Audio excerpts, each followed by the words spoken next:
Halo guys, welcome back di YouTube channel aku. Kenalin, aku Nimas. Buat kamu yang baru gabung dan baru join, halo, salam kenal. Dan buat kamu yang udah subscribe, thank you. Semoga Tuhan melancarkan rezeki kamu. Ya, jangan lupa video ini di-share. Oke, di video aku sebelumnya ini, aku ngebahas tentang kenapa aku pergi ke Hong Kong, atau alasan aku pergi ke Hong Kong. Oke, dan di videoku kali ini aku akan nge-share atau ngebahas tentang culture shock ya, first time aku tinggal di Hong Kong. Nah, kita bahas dulu apa yang dimaksud dengan culture shock ya. Nah, culture shock atau geger budaya ini adalah perasaan tertekan yang dialami seseorang ketika seseorang itu berhadapan dengan kebudayaan yang baru atau lingkungan yang baru. Ciri-cirinya mengalami kecemasan, mengalami ketakutan, kamu merasa takut, merasa cemas, dan kamu sedih, kebayang-bayang dengan keluarga yang di Indonesia ketika kamu merantau, ya, atau kamu kaget dengan budaya yang baru. Nah, setiap orang pasti mempunyai ciri khas yang berbeda, ya.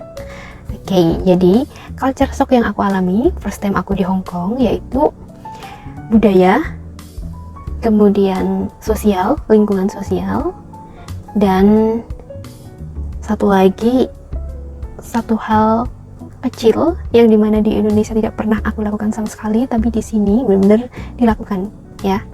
Oke, kita kupas dulu yang pertama, culture shock budaya. Ya tentunya kaget ya, karena budaya Indonesia yang dengan ramah tamahnya ternyata dengan budaya di Hong Kong, mereka dengan sedikit berbicara tapi banyak bekerja, ya kan.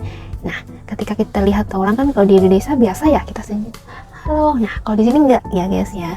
Di Hong Kong tidak. Kita akan dikatakan gila kalau kita melakukan itu. Nah, budaya di sini kan juga makan menggunakan sumpit ya. Makan nasi menggunakan sumpit. Kalau di Indonesia kan makan mie baru menggunakan sumpit ya enggak. Jadi itu juga kaget, dan makanannya itu juga berbeda.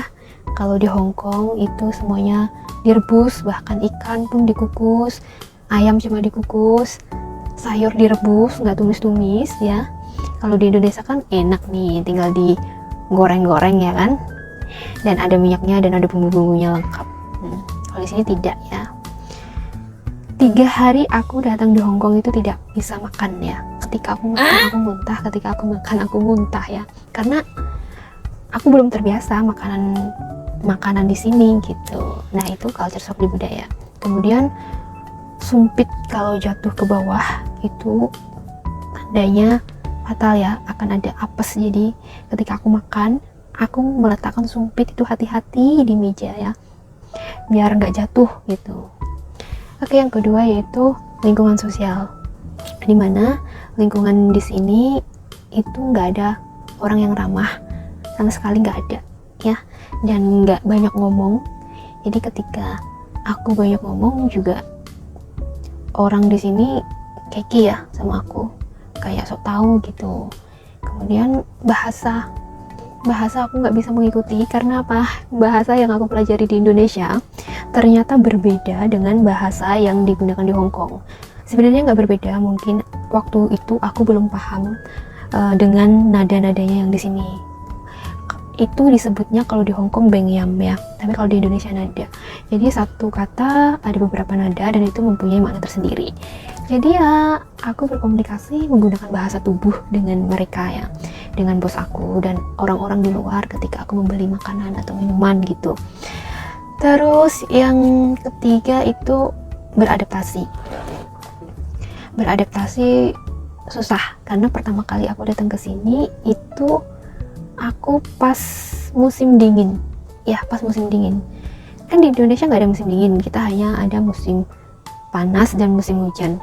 Nah, aku pertama kali kesini tuh pas musim dingin, jadi pakaiannya harus tebal, dan itu benar-benar dingin banget.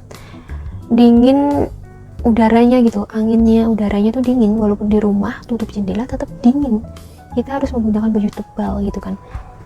Nah, aku waktu itu sakit ya, alergi ya, karena perpindahan cuaca ya, mungkin transisi dari musim panas ke musim dingin. Jadi aku sakit waktu itu pertama kali kesini. Terus bagaimana cara aku menghadapi culture shock ini ya di Hong Kong? Karena aku tidak bisa bahasa, Jadi aku mencari kursus-kursus bahasa yang gratis di sini teman-teman. Ada di sini tuh ada kursus bahasa gratis dan pengajarnya tuh orang Hong Kong sendiri. Tapi itu tidak untuk semua orang kalau nggak salah ya.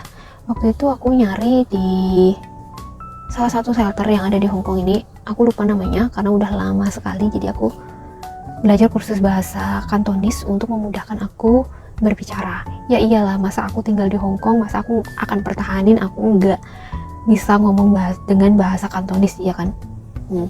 Terus yang kedua, aku pelan-pelan untuk mencoba menerima keadaan aku, bahwa aku sekarang udah kerja di Hong Kong, jadi aku menyesuaikan budaya di Hong Kong itu seperti ini, beda dengan budaya yang di Indonesia. Jadi aku mengikuti supaya aku bisa hidup dan menyesuaikan tinggal di Hong Kong, dan akhirnya sampai sekarang ini betah, ya kan, dan akhirnya sampai sekarang betah dan bisa menjalani kehidupan sehari-hari.